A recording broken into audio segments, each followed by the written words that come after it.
Hello, everyone. Welcome again. Minister Margaret is here.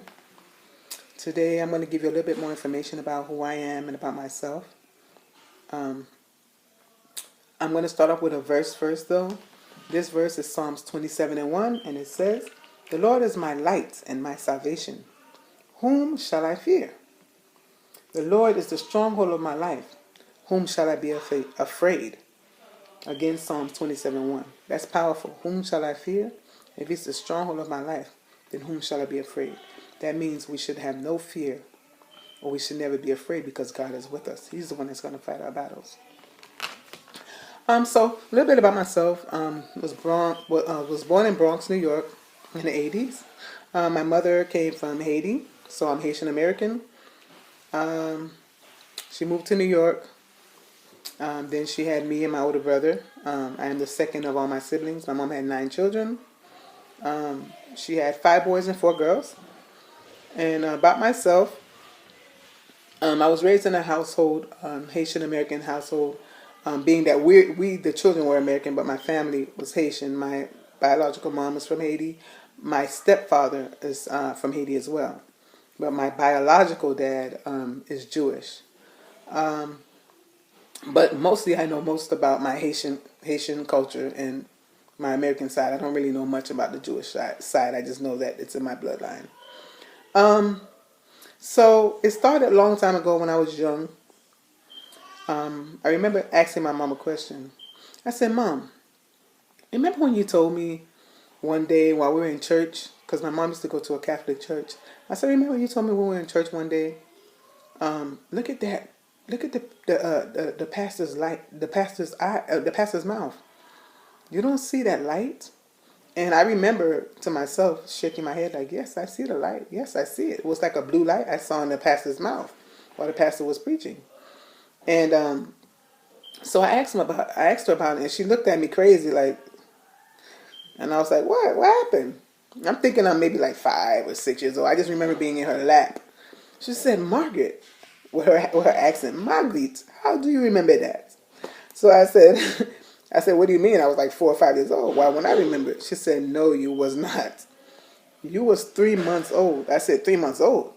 She said, "Yes, I remember coming next to your ear and telling you, do you see that light? I see a light in the pastor's mouth. Do you see the light?" And I remember to myself saying, "Yes." She said, "No, you just looked at me. You looked." I said, "Yes, I remember. I remember exactly what you told me." She said, "Oh my God. Wow, you was just a baby. I do remember." But that, it stuck with me throughout my life because it started to let me notice things as I got a little bit older in my life. And it started to let me know that I had, that was one of the reasons why I started to know I had the ears to hear. And then later on in life, I started being able to see things, having the eyes to see as well. That's how God uses me in certain areas. He uses me in a lot of areas, but He uses me in those areas as well. So after that, I remember maybe around the age of, I want to say around 7 or 8. I remember one day in the middle of the night, I woke up from my sleep, and so I was looking around, and I saw the closet door was open, and I remember seeing a shadow, big teeth shadow. It was really weird, but it was big teeth, and it was opening and closing and opening and closing, something like this, kind of like a Pac-Man, just opening and closing, and it was inside my stepfather's pants. It was like the head part, just teeth, inside my stepfather's pants, and it was coming towards me. And I'm looking like, oh my God. So I woke up my siblings. Lo and behold, they saw it as well.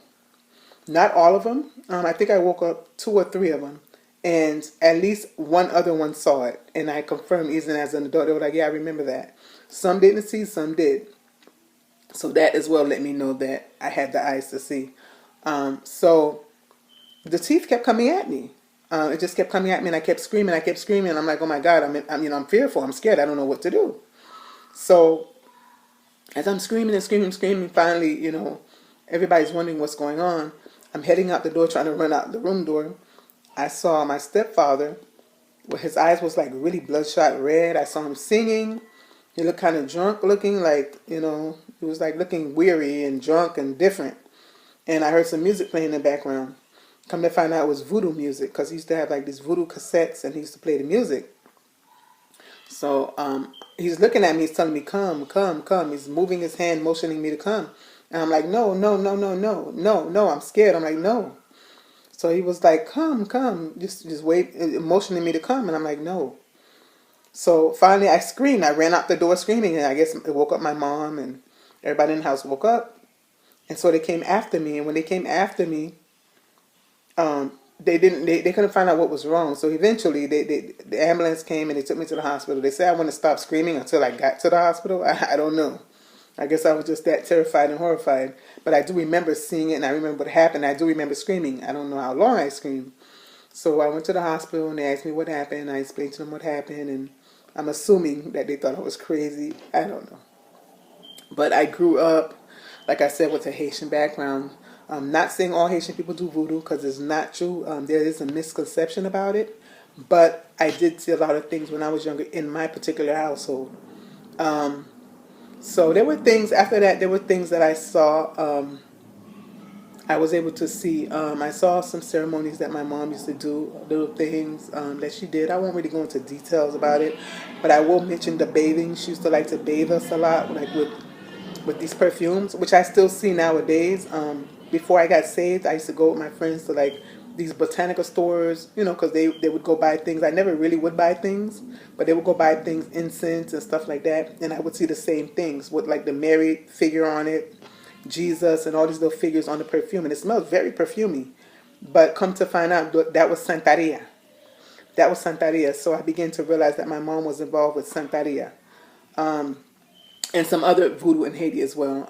She's traveled back and forth a lot. And these are just some of the things that I saw. Long story short, a few years later, I wound up going into foster care, me and my siblings. I was at the age of 9. I was taken into foster care.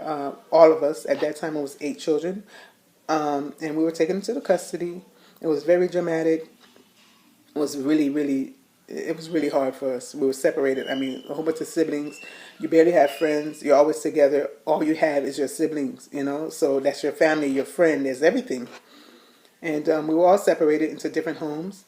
And as time went on, with me being in a home, I started to realize I was able to see more things as well.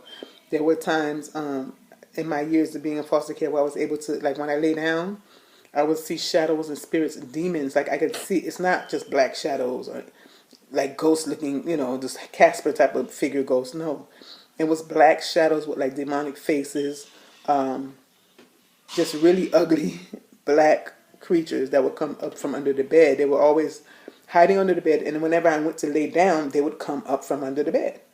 But they could never do anything to me, but they would come up from under the bed, and I would see them, and it was not 1, it was not 2, it wasn't 10, it was a lot, maybe 50 or 40. They were all coming from the sides, all around the sides at the bottom of the bed, and I would see them all the time. So I began to stop sleeping by myself. I began to start sleeping with my foster sisters or sleeping with teddy bears and having problems sleeping at night because I would see these things. So I would be fearful, wondering what's going on. I know I can see, but what's going on? I would be very fearful. It wasn't until I became an adult and I was able to know, okay, I have a gift. As a Christian, okay, now I know that I will be able to use this gift for God's glory. Not the world has this thing where they're like, oh, you're psychic, or you can see things, you can see dead people, and you can speak this, you can tell somebody when their due date is, and you're psychic. No, I'm not a psychic. I would never label myself as a psychic. God can use me to prophesy. God can use me to allow me to see things and to hear things and to speak into someone's life what God says. But I don't believe in the psychic stuff. I believe some of those gifts do come from the devil. I'm not putting anyone down, but I'm speaking the truth. It does speak about it in the Bible as well with Saul. But so that's how I learned, start to learn more about who I am and how God wanted to use me in ministry. Also,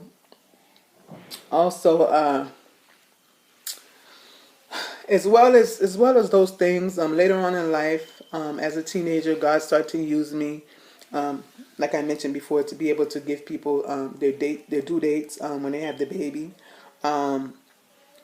what date it would be, what day they were going to labor, just little things like that. Or I would just hear a voice, and I know it was God, it wasn't the devil, a voice telling me, oh, tell this person this, and I'll see them again and they're like, oh my God, girl, you creepy, you know, something like that. But that's just a little bit more about myself. You know, it's the intro to let you know a little bit about myself. Also in 2012, I was ordained a minister at New Cornerstone Ministries with my spiritual dad, who then was Pastor Belvis Ringer. Now he is Bishop Eugene Ringer, and his wife, First Lady Rosemary Ringer. Those two are my spiritual parents, and I do thank God for them. So just to give you guys a little bit more info on myself, and I will be uploading more videos. Pray that you guys subscribe, you love it, and you share it. Thank you, and have a wonderful, blessed day. Bye-bye.